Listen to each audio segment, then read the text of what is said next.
Nel 1980, nel mese di novembre, 2000 donne si sono riunite, sono andate a Washington e hanno circondato il Pentagono. Hanno scritto un documento per spiegare il perché della loro azione e io oggi, 8 marzo 2022, vi voglio leggere una parte di questo documento. Siamo nelle mani di uomini il cui potere e la cui ricchezza li hanno separati dalla realtà della vita quotidiana e dall'immaginazione. Abbiamo ragione ad avere paura. C'è paura fra la gente, quella paura creata dai militaristi industriali è usata come scusa per accelerare la corsa agli armamenti.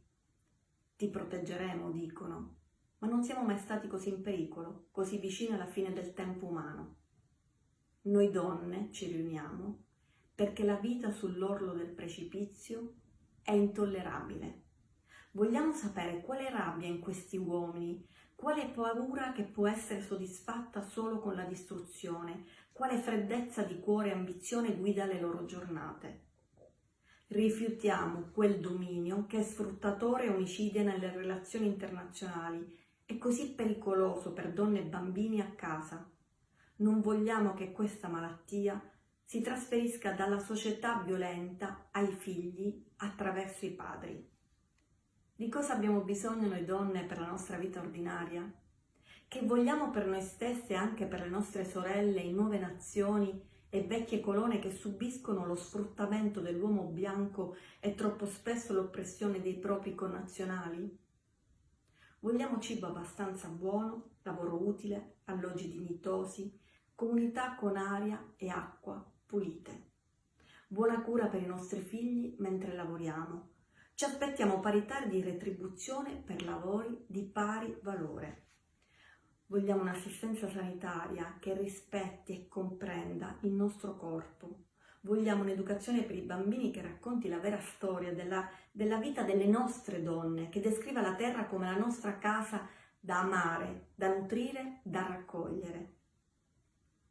Vogliamo essere libere dalla violenza nelle nostre strade e nelle nostre case. Il potere sociale pervasivo dell'ideale maschile e l'avidità del pornografo si sono uniti per rubarci la libertà, così che ci sono stati portati via interi quartieri e la vita stessa della sera e della notte.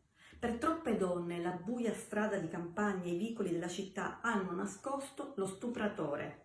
Vogliamo che ritorni la notte, la luce della luna, così speciale nel ciclo delle vite femminili, le stelle e l'allegria delle strade cittadine. Abbiamo il diritto di avere o non avere figli. Non vogliamo che bande di politici o medici maschi dicano che dobbiamo essere sterilizzate per il bene del paese. Sappiamo che questa tecnica è il metodo razzista per controllare le popolazioni. Né vogliamo che ci venga impedito di abortire quando ne abbiamo bisogno. Pensiamo che questa libertà dovrebbe essere disponibile per le donne povere come è sempre stata disponibile per le ricche. Vogliamo essere libere di amare chiunque scegliamo. Vivremo con donne o con uomini o vivremo da sole. Non permetteremo l'oppressione delle lesbiche. Un sesso o una preferenza sessuale non devono dominarne un altro. Non vogliamo essere arruolate nell'esercito. Non vogliamo che i nostri giovani fratelli vengano arruolati. Li vogliamo uguali a noi. Vogliamo veder finire la patologia del razzismo nel nostro tempo. Non può esserci pace mentre una razza ne domina un'altra, una nazione domina le altre. Vogliamo che l'uranio resti nel terreno e che la terra venga restituita a quelli che la coltivano. Vogliamo un sistema di energia rinnovabile che non prenda risorse dalla terra senza restituirle. Vogliamo che le risorse appartengano alle persone e alle loro comunità, non alle corporazioni che invariabilmente trasformano la conoscenza in armi. Vogliamo che la finzione di Atoms for Peace, il nucleare per la pace, finisca. Tutte le centrali nucleari smantellate e la costruzione di nuovi impianti fermati. Questa è un'altra guerra contro il popolo e i bambini che nasceranno fra 50 anni. Vogliamo la fine della corsa agli armamenti. Niente più bombe, niente più invenzioni sorprendenti per la morte. comprendiamo che tutto è connesso. La terra ci nutre, mentre noi con il nostro corpo, alla fine, la nutriremo.